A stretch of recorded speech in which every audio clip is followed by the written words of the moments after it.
میرے हुजूर की तो कोई बहन नहीं थी, लेकिन जब हजरत हलीमा सादिया के यहाँ हुजूर गए तो वहाँ हुजूर की एक रज़ाई बहन का तज़किरा मिलता है जो हुजूर को लोरियां देती थी। नाम शीमा था। तो शाम के वक्त जब ख़वातीन खाना पकाने में मसरूफ़ होने लगती तो बहनें वीर उठा करके बाहर ले जाती। हर बहन का ख्याल ये होता कि मेरे वीर से सोना ज़माने में कोई नहीं। कहते हैं खूबसूरती देखने वाले की आंख में होती है। जिसके वीर का रंग सोना होता तो वो कहती रंग नहीं तो कुछ भी नहीं है, और जिसके नकूश तीखे होते तो वो कहती कि रंग का क्या है, हुस्न तो नकूश में होता है।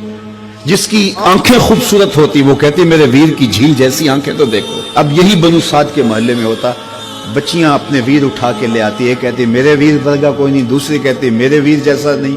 इतने में हजरत शीमा अपना वीर मोहम्मद उठा के ले आते और दूर से कहते नहीं मेरा वीर भी आ गया, तो सबके सर झुक जाते थे, कहते नहीं नहीं नहीं नहीं शीमा तेरे वीर का मुकाबला तो नहीं ना, हम तो आपस में बात कर रही हैं। और फिर जब किसी बहन के वीर को मुतफिका तौर पे सारी कह दें कि तेरा वीर ही सोना है, तो फिर उसका फख्र तदीदनी हो ना, फिर उनका ज़ौक़ आसमान को छूने लगता। इब्ने हश्शाम सीरत की सबसे पहली किताब, उसमें यह वाक़या लिखा है कि फिर हज़रत शीमा हुजूर को अपनी आगोश में लेकर समेटती और फिर चूमती और फिर वो लोरी देती, और वो लोरी के लफ्ज भी लिखे हैं, रब्बना अब के लना मुहम्मदा हत्ता अराहु याफियम व अमरदा, अल्लाह मेरे वीर मोहम्मद को सलामत रखना। आज ये पालने में बच्चों का सरदार है, कल वो लम्हे आए जवानों का भी सरदार हो। और फिर झूम जाती और क्या खुशी उनकी दीदनी होती। और फिर वो मंजर भी आया कि हुजूर अलैहिस्सलाम मक्के चले गए और ये जवान हुई और फिर उनकी शादी किसी कबीले में हो गई। आका करीम ने ऐलान नबुव्वत किया, 13 साल का वक्त कटा और फिर हुजूर मदीना शरीफ चले गए।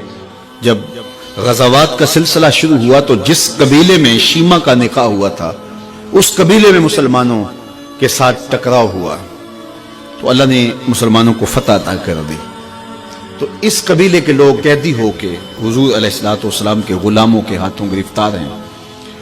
तो ये अपने कैदियों को छुड़ाने के लिए कबीले के सरदार एक एक घर से फिदिये के लिए रकम जमा कर रहे हैं। चलते चलते शीमा के घर भी पहुंचे जो कि एक उम्र का हिस्सा गुजार चुकी थी, और जाके कहा कि इतना हिस्सा आपका भी आता है।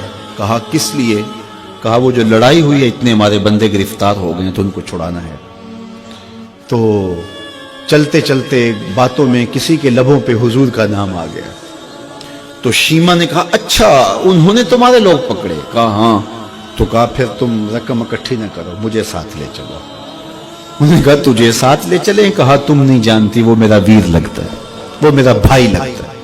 कौम के सरदारों के साथ हजरत शीमा हुजूर के नूरी खेमों की जानब जा रही हैं और सहाबा नंगी तलवारों से पहरा दे रहे। ये मक्की दौर तो था नहीं, ये मदनी दौर था। और शीमा कौम के सरदारों के लेके जब आगे बढ़ने लगी ना तो सहाबा ने तलवारें सौंप दी। रुक जा ऐ देहाती औरत, जानते नहीं आगे कूचा रसूल है, आगे बगैर इज़्न के जिब्रील भी नहीं जा सकते, तुम कौन हो? तो शीमा ने जो लफ्ज कहे वो लफ्ज नहीं है। उसने कहा खल्लू सबीली वालमू अना उख्त नबीयकुम, मेरी राहें छोड़ दो, तुम जानते नहीं मैं तुम्हारे नबी की बाजी लगती। तलवारें झुक गई, आंखों पर पलकों की चिलमने आ गई, रास्ता छोड़ दिया। हुजूर के खैमा नूरी में दाखिल हुई तो हुजूर ने देखा, पहचान लिया, उठ के खड़े हो गए। फरमाया बहन कैसे आना हुआ? आपके लोगों ने हमारे कुछ बंदे पकड़े, छुड़ाने आई। तो फरमाया बहन तूने जहमत गवारा क्यों की? तू पैगाम भेज देती मैं यूं ही छोड़ देता, लेकिन तुम आ गई हो, अच्छा हुआ मुलाकात हुई। फिर हुजूर ने कैदियों को छोड़ने का ऐलान किया और कुछ घोड़े और चंद जोड़े हजरत शीमा को हुजूर ने तोहफे के तौर पे दिए। वीरों के दरवाजे पर बहनें आए तो वीर खाली तो मोड़ा नहीं करते, तो हुजूर ने बहुत कुछ अता किया। और फिर रुखसत करने खैमे से बाहर आए तो सहाबा की जमात मुंतजिर थी। फरमाया सहाबा जब मैं कैदी छोड़ा करता हूँ मेरी आदत तुम्हें मालूम है कि मैं पहले तुमसे मुशावरत किया करता हूँ। आज ऐसा मौका आया कि मैंने तुमसे मुशावरत भी नहीं की और कैदी भी छोड़ दिए। कहा जो चाहें आप करें, लेकिन क्यों मुशावरत नहीं फरमाई? हुजूर अगर इरशाद फरमा दें। तो फरमा इसलिए कि मेरे दरवाजे पे मेरी बहन आ गई थी। कोई लाओ तो सही जमाने में ऐसा, कोई लाओ तो सही जमाने में یہ جمال اور یہ حسن اور یہ کمال رکھنے والا، تو پھر کیوں نہ ہم اپنی ساری